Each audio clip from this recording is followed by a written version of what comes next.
It's meant to be a place of safety for soldiers injured in battle and often a place for relatives of those killed to recover bodies. But today, while our team was filming at the military hospital in Damascus, it came under attack, apparently from rebel forces. The balance of power in the capital has swung back to President Assad's army. But when our chief correspondent Alex Thomson went to the Tishreen military hospital today, operating under Syrian reporting restrictions, he witnessed the fighting firsthand. He joins us live now from Damascus. Alex. Good evening. Let me just update you. This is looking to the southern suburbs, about a mile distant. You can see a pall of smoke hanging over those rebellious southern suburbs tonight. There's been heavy shelling there, more than one shell every minute for a 45-minute period up until about an hour ago. But generally across the country, two cities, the same story. The government here in the capital and up north in Aleppo trying to push out the rebels. And as we saw today, that fight can be a pretty cynical affair.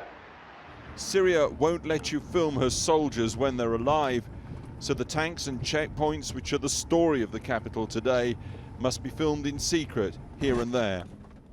Passing the shell holes and rubble of recent battles, we reach what you are allowed to film: dead Syrian soldiers and their funerals. Pick a day, any day, and there will be on average around 40 coffins paraded from the grim back doors of the Tishreen military hospital in the northern suburbs of Damascus. Today there were 53. But as soon as we arrived, the first exchange of gunfire. The ceremonial band couldn't get here safely, so the funerals were suddenly cancelled.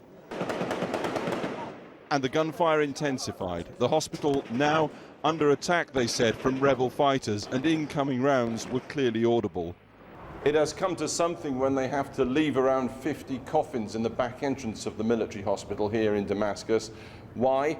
Because they can't perform the normal rituals and funerals outside today because of incoming fire from militia in this area.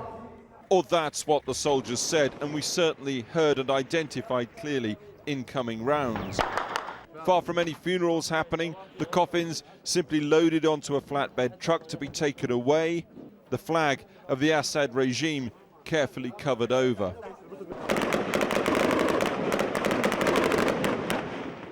By now, sandbagged machine gun nests on the roof of the hospital, would you believe, were firing into the nearby houses.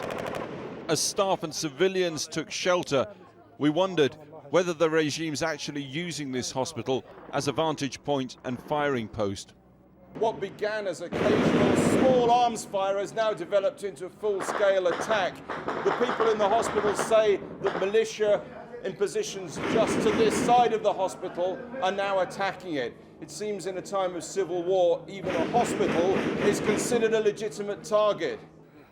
A relative arrives to take away 22-year-old Mahmoud Abdul Latif, killed doing his military service, and takes him from a hospital under fire belonging to a regime which itself in this war has fired many times on hospitals and indeed used hospitals as places of torture. But you have to cover the Assad flag even on a coffin. Wrong place, wrong time. It's a death sentence. Over central Damascus, and a gunship fires and circles at a different location some hours later. At ground level, they queue for hours for petrol. Fighting has closed the road from the refinery, but nobody will talk about it on camera. Fear and suspicion everywhere. And we found that fear again out on the main road north to Homs. Meet the rebound refugees who fled south from here months ago, from Homs to peaceful Damascus. And now they flee the war of Damascus to the relative calm of Homs again.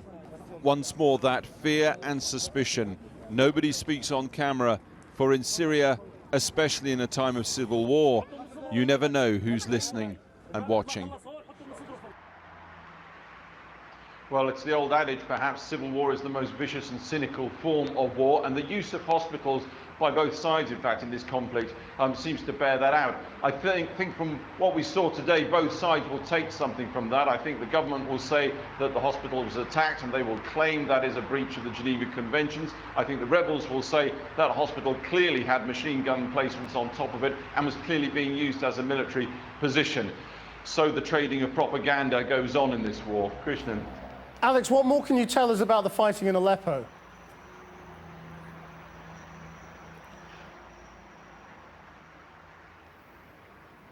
Can you hear me, Alex?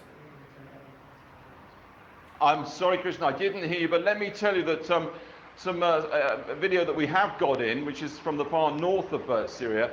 This shows the hospital at Azaz. Azaz is about 30 miles north of the major city up there, Aleppo. And again, another hospital.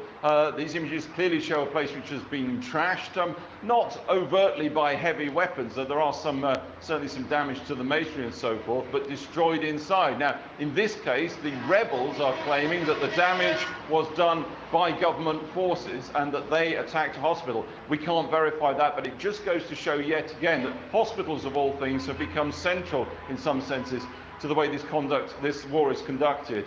Alex Thomson in Damascus.